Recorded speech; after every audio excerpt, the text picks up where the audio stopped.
देव दर्शन देखने वाले सभी दर्शकों को जय माता दी।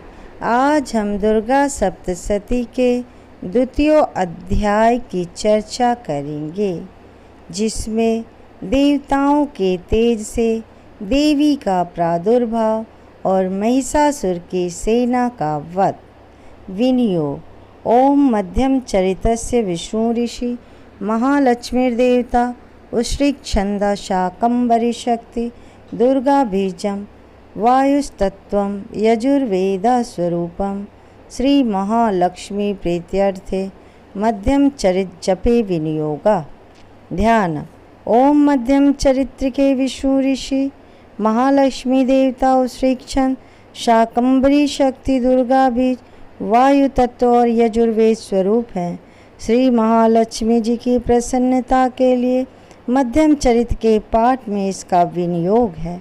मैं कमल के आसन पर बैठी हुई प्रसन्न मुख वाली महिषासुर मर्दनी भगवती महालक्ष्मी का भजन करता हूँ, जो अपने हाथों में अक्षमाला, फरसा, गदा, बाण, वज्र, पद्म, धनुष, कुंडिका, दंड शक्ति, खड़ग, ढाल, संघंटा, मधुपात्र, शूलपाश और चक्र धारण करती हैं।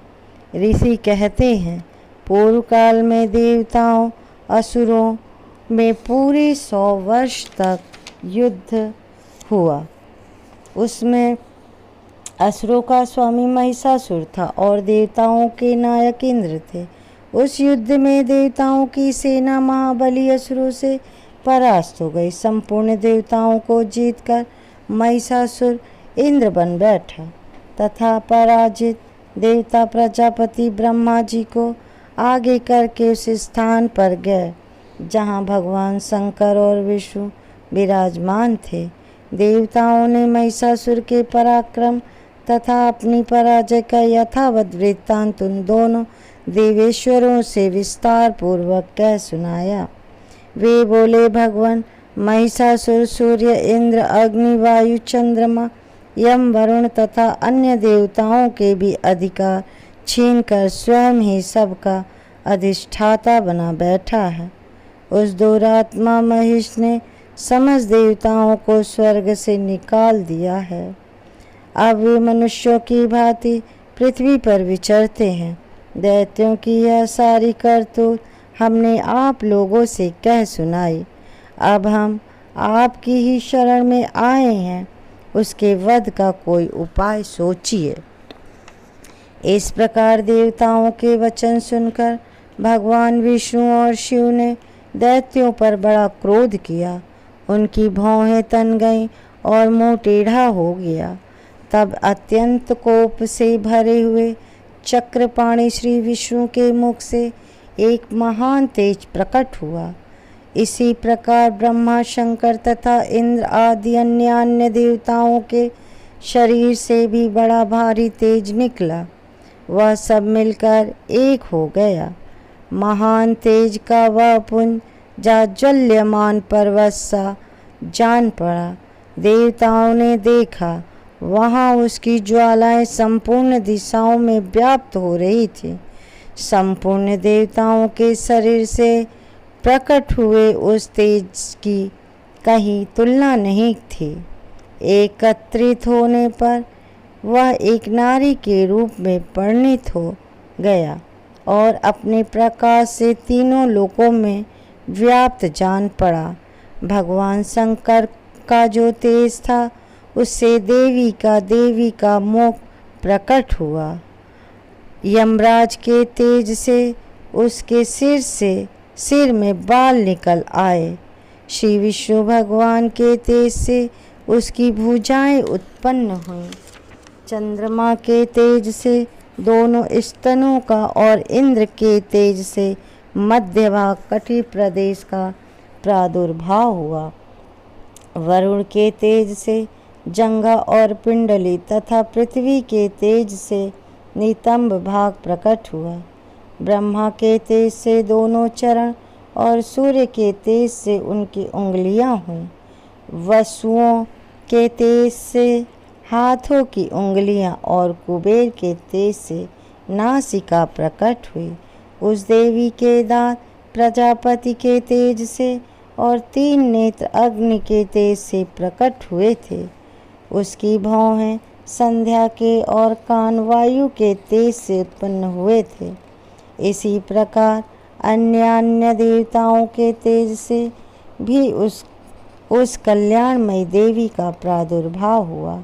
तदंतर समस्त देवताओं के तेज पुंज से प्रकट हुई देवी को देखकर महिषासुर के सताए हुए देवता बहुत प्रसन्न हुए। पिनाकधारी शंकर ने अपने शूल से एक शूल निकाल कर उन्हें दिया। फिर भगवान विष्णु ने भी अपने चक्र से चक्र उत्पन्न करके भगवती को अर्पण किया। वरुण ने भी शंख भेंट किया। अग्नि ने उन्हें शक्ति दी और वायु ने धनुष तथा बाण से भरे हुए 2 तरकस प्रदान किए। सहस्र नेत्रों वाले देवराज इंद्र ने अपने वज्र से वज्र उत्पन्न करके दिया और ऐरावत हाथी से उतार कर 1 घंटा भी प्रदान किया। यमराज ने कालदंड से दंड, वरुण ने पास, प्रजापति ने स्फटिकाक्ष की माला तथा ब्रह्मा जी ने कमंडलु भेंट किया। सूर्य ने देवी के समस्त रोमकूपों में अपनी किरणों का तेज भर दिया। काल ने उन्हें चमकती हुई ढाल और तलवार दी। क्षीर समुद्र ने उज्ज्वल हार तथा कभी जीर्ण न होने वाले 2 दिव्य वस्त्र भेंट किए। साथ ही उन्होंने दिव्य चूड़ामणि, 2 कुंडल, कड़े, उज्ज्वल अर्धचंद्र, सब बाहुओं के लिए केयूर, दोनों 2 कुंडल, कड़े, उज्ज्वल अर्धचंद्र, सब बाहुओं के लिए केयूर, दोनों चरणों के लिए निर्मल नूपुर, गले की सुंदर हसली और सब अंगुलियों में पहनने के लिए रत्न बनी अंगूठियां भी प्रदान की। विश्वकर्मा ने उन्हें अत्यंत निर्मल फरसा भेंट किया। साथ ही अनेक प्रकार के अस्त्र और भेद कवच दिए। इनके सिवा मस्तक और वक्ष स्थल पर धारण करने के लिए कभी न कुम्हलाने वाले कमलों की मालाएं दी। जलधि ने उन्हें सुंदर कमल का फूल भेंट किया। हिमालय ने सवारी के लिए सिंह तथा भांति भांति के रत्न समर्पित किए। धनाध्यक्ष कुबेर ने मधु से भरा पान पात्र दिया तथा संपूर्ण नागों के राजा शेष ने जो इस पृथ्वी को धारण करते हैं उन्हें बहुमूल्य मणियों से विभूषित नागहार भेंट दिया। इसी प्रकार अन्य देवताओं ने भी आभूषण और अस्त्र शस्त्र देकर देवी का सम्मान किया। तत्पश्चात उन्होंने बारंबार अट्टहास पूर्वक उच्च स्वर से गर्जना की। उनके भयंकर नाद से संपूर्ण आकाश गूंज उठा। देवी का वह अत्यंत उच्च स्वर से किया हुआ सिंहनाद कहीं समा न सका। आकाश उसके सामने लघु प्रतीत होने लगा।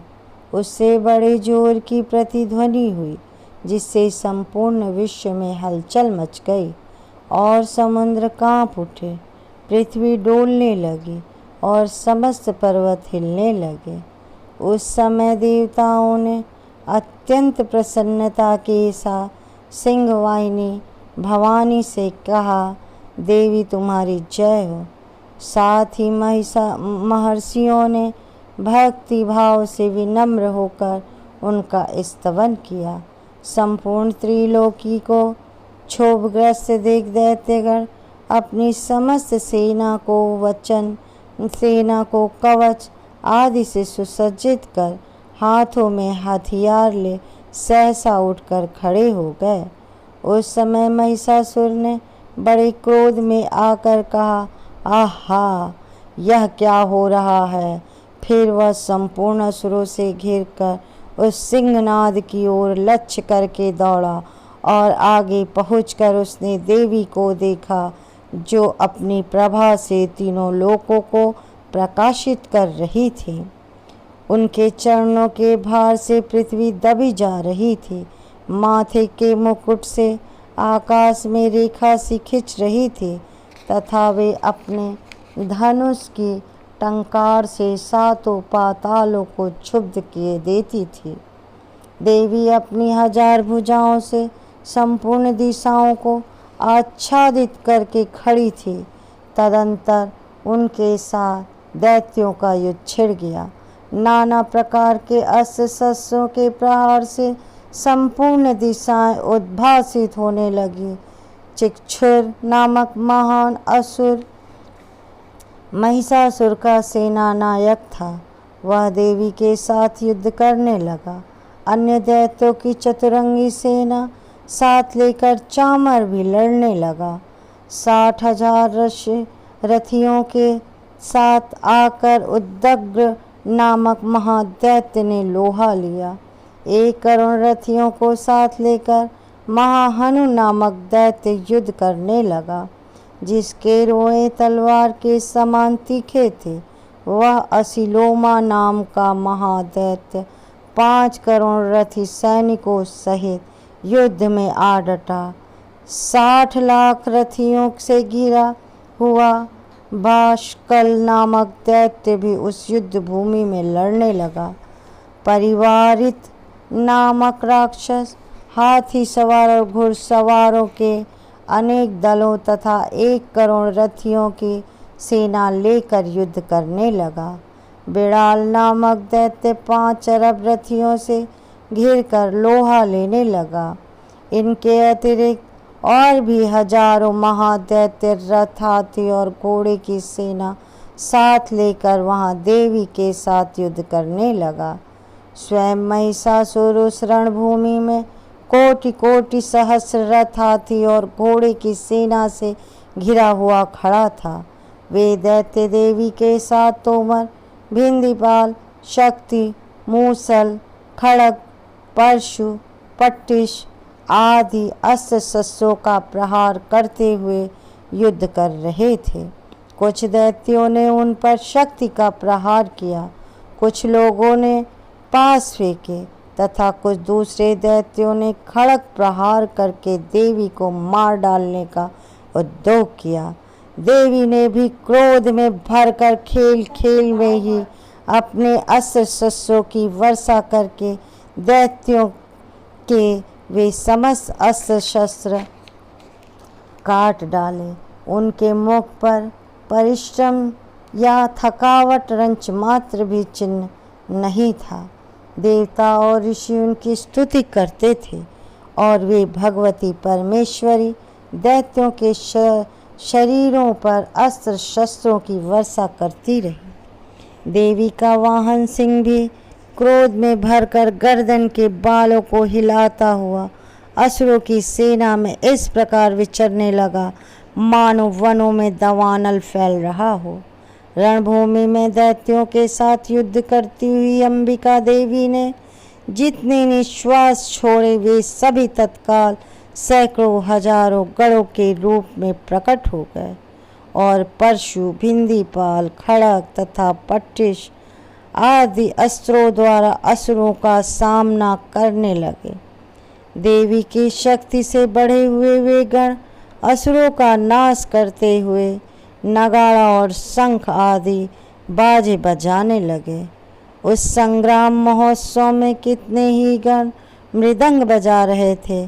तदंतर देवी ने त्रिशूल से, गदा से, शक्ति की वर्षा से और खड़ग आदि सैकड़ों महादैत्यों का संहार कर डाला। कितनों को घंटे के भयंकर नाश से मूर्छित करके मार गिराया। बहुतेरे दैत्यों को पास से बांधकर धरती पर घसीटा। कितने ही दैत्य उनकी तीखी तलवार की मार से 2-2 टुकड़े हो गए। कितने ही गदा की चोट से घायल हो धरती पर सो गए। कितने ही मूसल की मार से अत्यंत आहत होकर रक्त वमन करने लगे। कुछ दैत्य सूल से छाती फट जाने के कारण पृथ्वी पर ढेर हो गए। उस रणांगण में बाण समूहों की वृष्टि से ही असुरों की कमर टूट गई। बाज की तरह झपटने वाले देवी पीड़क दैत्यगण अपने प्राणों से हाथ धोने लगे। किन्हीं की बाहें छिन्न भिन्न हो गईं, कितनों की गर्दनें कट गईं, कितने ही दैत्यों के समस्त कट कट कर गिरने लगे। कुछ लोगों के शरीर मध्यम भाग में ही विदीर्ण हो गए। कितने ही महादैत्य जांघें कट जाने से पृथ्वी पर गिर पड़े। कितनों को ही देवी ने एक बाँ, एक पैर और एक नेत्र वाले करके 2 टुकड़ों में चीर डाला। कितने ही दैत्य मस्तक कट जाने पर भी गिरकर फिर उठ जाते और केवल धड़क के ही रूप में अच्छे अच्छे हथियार हाथ में ले देवी के साथ युद्ध करने लगते थे। दूसरे कबंध युद्ध के बाजों की लय पर नाचते थे। कितने ही बिना सिर के धड़ हाथों में खड़ग, शक्ति और ऋषि लिए दौड़ते थे तथा दूसरे महादैत्य ठहरो ठहरो यह कहते हुए देवी को युद्ध के लिए ललकारते थे। जहाँ वह घोर संग्राम हुआ था वहाँ की धरती देवी के गिराए हुए रथ, हाथी, घोड़े और असुरों की लाशों से ऐसी फट गई थी कि वहाँ चलना फिरना असंभव हो गया था। दैत्यों की सेना में हाथी, घोड़े और असुरों के शरीरों में से इतनी अधिक मात्रा में रक्तपात हुआ था कि थोड़ी ही देर में वहाँ खून की बड़ी बड़ी नदियाँ बहने लगी। जगदम्बा ने असुरों की विशाल सेना को क्षण भर में नष्ट कर दिया। ठीक उसी तरह जैसे तृण और काठ के भारी ढेर को आग कुछ ही क्षणों में भस्म कर देती है और वह सिंह भी गर्दन के बालों को हिला हिला कर जोर जोर से गर्जना करता हुआ दैत्यों के शरीरों से मानो उनके प्राण चुन लेता था। वहाँ देवी के गणों ने भी उन महादैत्यों के साथ ऐसा युद्ध किया जिससे आकाश में खड़े हुए देवतागण उन पर बहुत संतुष्ट हुए और फूल बरसाने लगे।